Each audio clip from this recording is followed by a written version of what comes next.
Now, investigators are hoping that video from that music festival tragedy helps them piece together exactly what went wrong.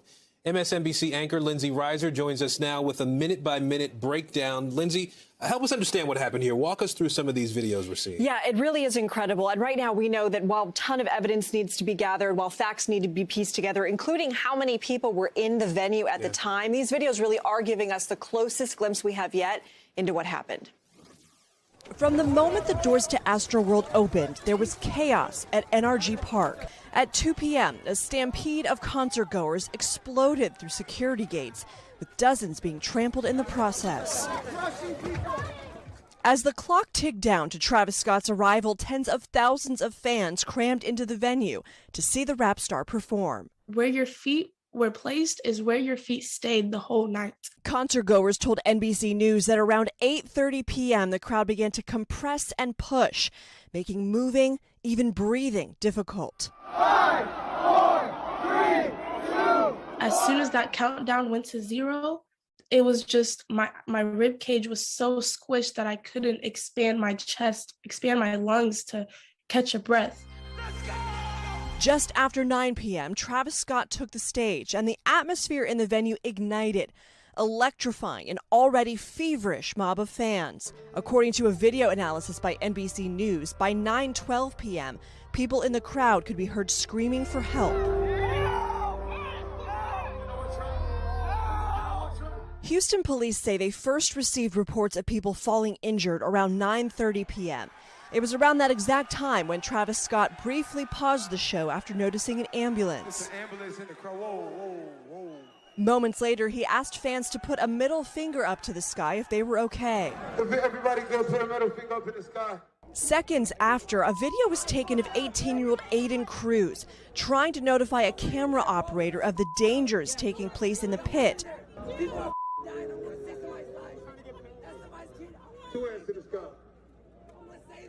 20-year-old Cynthia Lira found herself at the bottom of a pile of people and felt she wasn't going to make it out alive. At first, I was like, help, help, I can't get up. And then when people started coming on top of me, I was just like, I can't breathe, I can't breathe. I kept screaming like, help, help, like I'm going to die in here.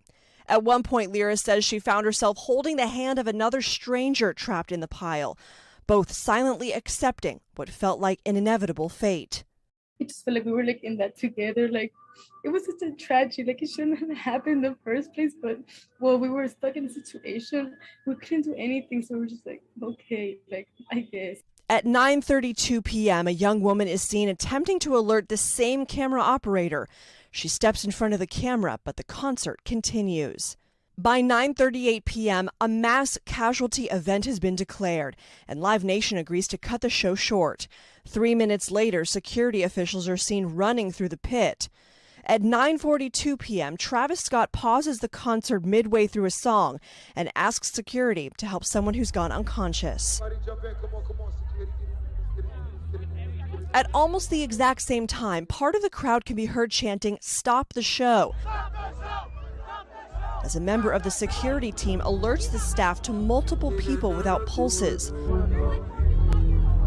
At 9:46 p.m., members of the Houston Police Department can be seen in the pit. By 9:54 p.m., Drake has taken the stage, and a number of concertgoers are seen standing on top of an emergency vehicle. At 10:11 p.m., Travis Scott finishes his set and the concert ends, more than 30 minutes after a mass casualty event was declared. 8 people in the crowd died that night, their ages ranging from 14 to 27. In statements to the public, NRG Park and Live Nation both said they're working closely with authorities as they work to investigate the situation.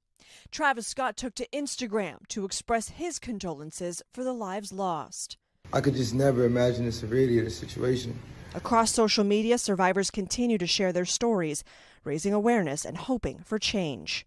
I really hope that my story and my word will help to put guidelines and preventions so like this will never happen again. It should have never happened in the first place. These user videos really do put into perspective how awful a situation this is in a way that you don't get just sort of reading and hearing some things. I do have to wonder, though, I mean, you mentioned that there were 2 pauses, at least, in the show. Any more explanation, understanding as to why the concert wasn't stopped after that mass casualty? Yeah, I mean, that's the big question, right? And Houston Fire Chief Samuel Pena was on with today's Savannah Guthrie this morning. And essentially he said, look, we don't know right now exactly what Travis Scott knew. There's no evidence here that he encouraged people to rush the stage. We did see he stopped the show a few times, but it still took, like we saw, another 30 minutes for the music to stop completely.